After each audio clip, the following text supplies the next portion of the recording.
नमस्कार, मैं सुशील तिवारी। आप देख रहे हैं एक सहारा न्यूज। दोस्तों, नाला सुपारा की वो बहुचर्चित हत्याकांड जिसमें पत्नी ने अपने प्रेमी के साथ मिलकर के अपने पति की निर्मम तरीके से हत्या करके अपने ही बेडरूम में दफना दिया। वही बेडरूम जो पति ने अपने पत्नी की खुशियों के लिए बनाया था, उस बेडरूम में सारे सुख के सुविधाएं उपलब्ध करवाया था कि उसकी पत्नी को कहीं कोई दिक्कत न हो। लेकिन उसी पत्नी ने उसी बेडरूम में उसकी हत्या करके उसी बेडरूम में गड्ढा खुदाया कर उसी में गाड़ दिया। और उतना ही नहीं बल्कि उनके विजय चौहान अपने पति के भाई को बुलवा करके ऊपर से टाइल्स भी लगवाई। इस दौरान आपने देखा किस तरह से 2 जुलाई से लगातार विजय चौहान गायब थे। उनको खोजा जा रहा था उनके भाइयों द्वारा, लेकिन कहीं से कोई सुराग नहीं मिल रहा था। और उसके बाद जब खोजाई तेज हुई, जब लोग खोजना थोड़ा सा तेज किए, पूछताछ किए, तो पता चलता है कि विजय की पत्नी ने ही विजय की हत्या करके उसे बेडरूम में जो है गाड़ दिया और उसी पर बेड लगाकर ठाड़ से अपने प्रेमी के साथ रंगरेलियां मनाती रही, प्रेमी के साथ उसी पर सोती रही। तो आज इस मामले में बड़ा अपडेट निकल करके आया है। मुंबई पुलिस ने प्रेमी मोनू और पत्नी चमन उर्फ गुड़िया को पुणे से गिरफ्तार कर लिया है। इस दौरान क्या क्या हुआ है वो आपको बताने का पूरा प्रयास करेंगे। मोनू का और गुड़िया का जो है पूना तक पहुंचना, कैसे ये लोग पहुंचे, इस बीच कहां कहां रुके, सारा मामला जो है अब तक खुल चुका है, सारा मामला निकल करके सामने आ चुका है। ऐसे में विजय के जो भाई थे कमलेश चौहान, जो लगातार अपने भाई को खोज रहे थे, उसके बाद जैसे ही पता चलता है कि जो वहाँ उन्होंने टाइल्स लगाई है उसी के नीचे उनका भाई विजय जो है दफन है। और दफन करने वाला कोई और नहीं बल्कि मोनू और उसकी भाभी यानी कि चमन जो है, उन लोगों ने उसको वहाँ पे दफनाया है। तो ये लोग पूना तक पहुँचे कैसे? ऐसे में आप जानते हैं कि विजय चौहान का एक बेटा था 6 साल का, उस बेटे को ये लोग साथ लेकर के फरार हो गए थे। उसके बाद ये लोग पूना पहुँच गए। दरअसल पूना पहुँचे कैसे, ये भी हम आपको पूरा बताने का प्रयास करेंगे। विजय चौहान के जो भाई हैं कमलेश चौहान, उन्होंने विजय चौहान के बच्चे से जब मिलने के बाद पूछताछ किया तो बच्चे ने बहुत कुछ विजय चौहान के बारे में और अपने माँ यानी कि चमन के बारे में, मोनू के बारे में बताया है। क्योंकि अभी बच्चा है वो 6 साल का, तो पुलिस भी उससे हो सकता है इंक्वायरी करे, पूछताछ करे। और अभी पुलिस जो है कोर्ट में उन्हें पेश करने ले जा रही। तस्वीरें सबसे पहले आपको हम दिखाने का प्रयास करेंगे किस तरह से पुलिस के बीच में मोनू और उसकी प्रेमिका यानी कि विजय की पत्नी चमन को ले जाते हुए कोर्ट देखा जा रहा है। इस दौरान मीडिया के तमाम लोग वहां मौजूद रहे। उनसे बात करने के लिए उसने अपने पति की हत्या क्यों की, ऐसी कौन सी दिक्कत आ गई कि उसे अपने पति की हत्या करना पड़ गई। तो चमन जो है कुछ मीडिया से कुछ बोली नहीं और खटाक से उछल करके पुलिस की गाड़ी में बैठती हुई दिखाई दे रही है। तो चमन और मोनू दोनों गिरफ्तार हो चुके हैं। पुलिस कुछ ही देर बाद पूरे मामले में खुलासा करेगी, पूरा विवरण बताएगी। लेकिन इसके दौरान जो मोनू और इन दोनों के बीच जो प्रेम प्रसंग था वो बताया जा रहा है काफ़ी लंबे समय से चलता रहा। वहीं मोनू के पिता ने बताया कि मोनू को जो है गुड़िया यानी कि उस चमन जो है वो परेशान किया करती थी। वहीं जो है आपने सुना होगा, देखा होगा कि चमन के जो पिता हैं यानी कि विजय चौहान के जो ससुर हैं, उन्होंने बताया कि वो 1 साल से घर ही नहीं आई थी।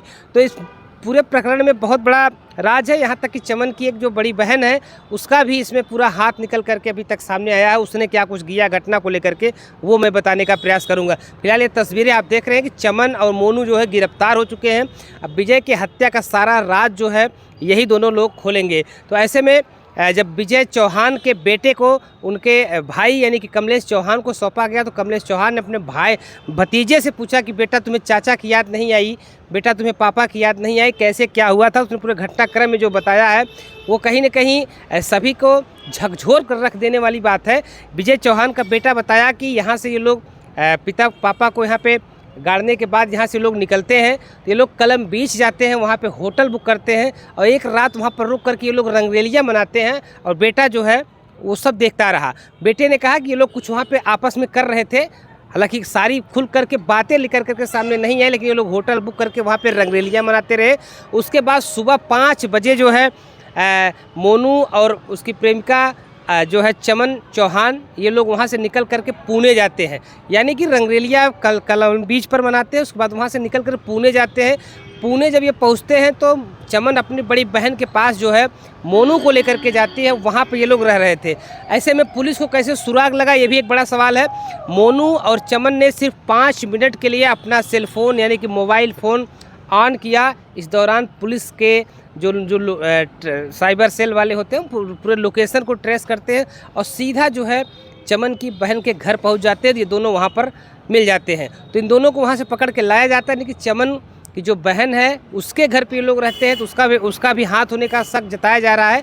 ऐसे में वो ज़रूर पूछने, अगर उसको जानकारी नहीं होती तो पूछने का प्रयास करती है मोनू कौन है, विजय कहाँ है, तमाम वो बातें होती। लेकिन कहीं ना कहीं लोगों का जो मानना है कि हो सकता है उसकी बड़ी बहन भी इसमें मिली रही हो। तो पूरा प्रकरण जो है धीरे धीरे वो कुछ ही घंटों में साफ़ हो जाएगा। पुलिस जब पूरे प्रकरण में खुलासा करेगी। फिलहाल जो है मोनू और चमन को पुलिस कोर्ट लेके जाए, कोर्ट पेश करके हो सकता है पुलिस रिमांड पर भी लेगी कि बहुत सारी जानकारियां अभी खुलना बाकी है। इस केस का मास्टरमाइंड कौन है, पूरे इस हत्या के पीछे साजिश कौन रचा है, आखिर मोनू है या फिर चमन है, तो इसका खुलना बहुत ज़रूरी है। आखिर घटना क्यों की गई।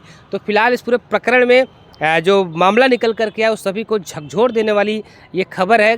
जब से ये खबर निकल के आई है महाराष्ट्र से लेकर यूपी तक ये चर्चा का विषय बना हुआ। किस तरह से आपने देखा होगा सोनम रघुवंशी का केस किस तरह से आया। वो हनीमून मनाने जाते हैं और वहाँ पर उनके अपने पति की सोनम जो है हत्या करवा देती है और गाजीपुर में, यूपी के गाजीपुर में वो जाके पकड़ी जाती है। ठीक इस तरह से घटनाएँ लगातार जो है निकल करके सामने आ रही हैं। तो कहीं ना कहीं ये घटना जो है जौनपुर में भी काफ़ी लोगों को झकझोर कर रख दी, क्योंकि जौनपुर के ही रहने वाले विजय चौहान थे।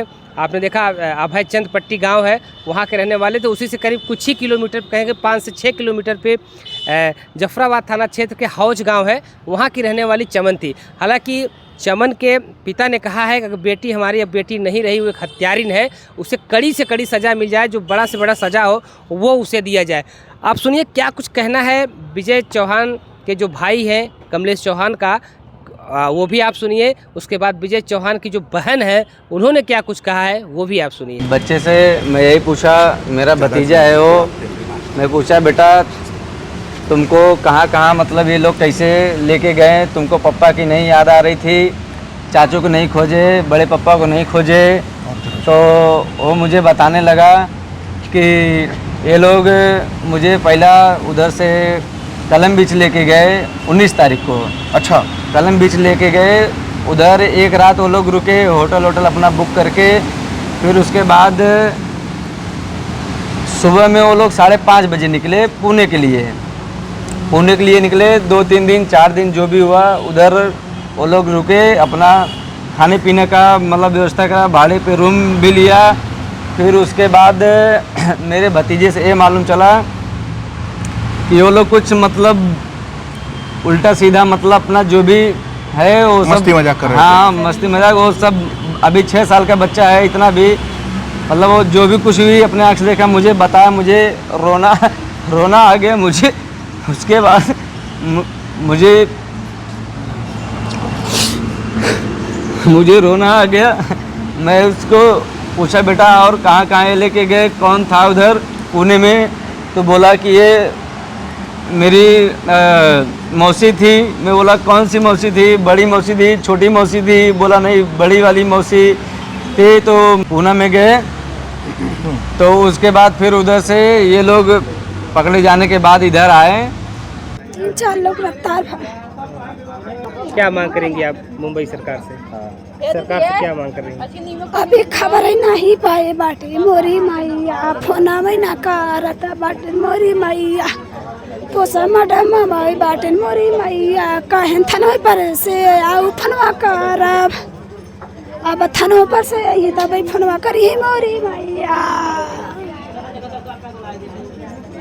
भैया के खबरिया नहीं आवती बाटे मैया, चिरे घट से जब लसिया आई तब फोनावा कैलन हो मैया, कहन भैया के लसिया जाऊ लेके आई त मैया, माई हमार बोले लसिया का करबा लेके आई के, पूरा गाना तई जाऊ बाटे मोरी मैया। अच्छा बताया जा रहा कि अपने बेड के नीचे ही उनको दफना दी थी और उसी बेड पर सोती थी वो।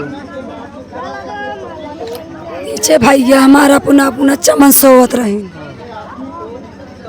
कवन करे जा कह के सोवत रही हो। एक बच्चा भी विजय के पास था, कितने 6 साल के बाद? 6 साल का। वही पूछबा वो का दूसरे के रूम में सोवाई के तब कांड करे बा।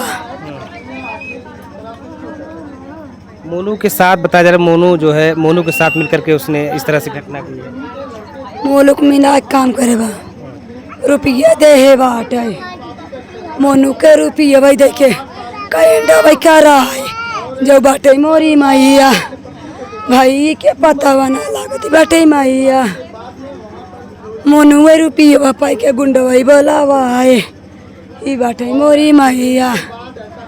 दोस्तों देख सकते हैं ये विजय की बहन है और इनकी स्थिति ठीक नहीं है, आवाज़ बैठ गई है रोते रोते अपने भाई की याद में। और इन्होंने बताया कि मोनू के साथ मिल करके उसने हत्या की है विजय चौहान की। और विजय चौहान जो है इनके पास वीडियो कॉल करते थे, वीडियो कॉल करके इनसे बातचीत करते थे। हालांकि इस दौरान पति पत्नी के बीच कि अनबन का मामला तो अभी तक निकल करके नहीं आया, क्योंकि स्थिति बताया जा रहा है कि दोनों के अंदर ठीक थी। विजय एक दिन बातचीत करते हुए उसे देख लेते हैं, उस मोनू को अपने कमरे में देख लेते हैं तो उसको मारते पीटते हैं। हालांकि कोई भी पति देखेगा तो ज़रूर ऐसा कदम उठाएगा, लेकिन उसके बाद अगले दिन से ही विजय का पता नहीं चलता। उसके बाद इनके भाई लोग लगातार खोजते हैं और लगभग 20 दिन के बाद ये पता चलता है कि विजय को जो है उसकी पत्नी ने ही अपने वासी के साथ मिल करके उसी कमरे में दफना करके उस पर बेड रख करके वो सोती थी। और उनके भाइयों से उस पर जो उसने खुदाई करवाई थी उस पर टाइल्स के लिए भी बोला था। और उसके भाई जो विजय के और भाई थे उन्होंने उस पर टाइल्स भी लगाई, तब भी उनको शक नहीं हुआ। लेकिन पास के कुछ लोगों ने बताया कि इस तरह से वो मजदूर लेकर के गई है और वहाँ पे घर पे कुछ तोड़ फोड़ का काम हुआ, तो विजय के भाई को शक होता है। फिर वहाँ पे जब जा कर के दोबारा पूछने के लिए जाते हैं तो वहाँ नाला सुपारा में उस कमरे में ताला लगा रहता है और ये वहाँ पे फरार हो जाती है।